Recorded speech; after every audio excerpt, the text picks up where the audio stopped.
Thyroid രോഗം നിങ്ങളുടെ കണ്ണുകളെ ബാധിക്കുമോ? നമസ്കാരം, ഞാൻ ഡോക്ടർ ഷാമിലി. തൈറോയ്ഡ് ഹോർമോണുകൾ അധികമായി പ്രവർത്തിക്കുന്ന രോഗാവസ്ഥ, അതായത് ഹൈപ്പർ തൈറോയിഡിസം, നിങ്ങളുടെ കണ്ണുകളെ എങ്ങനെ ബാധിക്കുമെന്ന് നോക്കാം. 1. കണ്ണുകൾക്ക് വരൾച്ച ഉണ്ടാവുക, അതായത് കണ്ണു ചുവപ്പ്, കണ്ണുവേദന ഇവയെല്ലാം അനുഭവപ്പെടാം. 2. കൺപോളകൾ പിന്നിലേക്ക് വലിക്കപ്പെടുന്നതായി അനുഭവപ്പെടാം. 3. 1 അല്ലെങ്കിൽ 2 കണ്ണുകളും പുറത്തേക്ക് തള്ളി വരുന്നതായി കാണാം.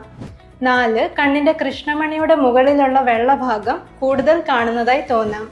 5. കാഴ്ച മങ്ങൽ, കണ്ണിന്റെ ചലനങ്ങൾക്ക് ബുദ്ധിമുട്ട്, അതുകൊണ്ട് ദൂരത്തേക്ക് നോക്കുമ്പോൾ വസ്തുക്കൾ രണ്ടായിട്ട് കാണുക, ഇവയെല്ലാം ഉണ്ടാവാം. ഇങ്ങനെ തൈറോയ്ഡ് രോഗം നിങ്ങളുടെ മറ്റ് അവയവങ്ങളെ ബാധിക്കുന്നത് പോലെ തന്നെ കണ്ണിനെയും ബാധിക്കാൻ സാധ്യതയുണ്ട്. Thank you.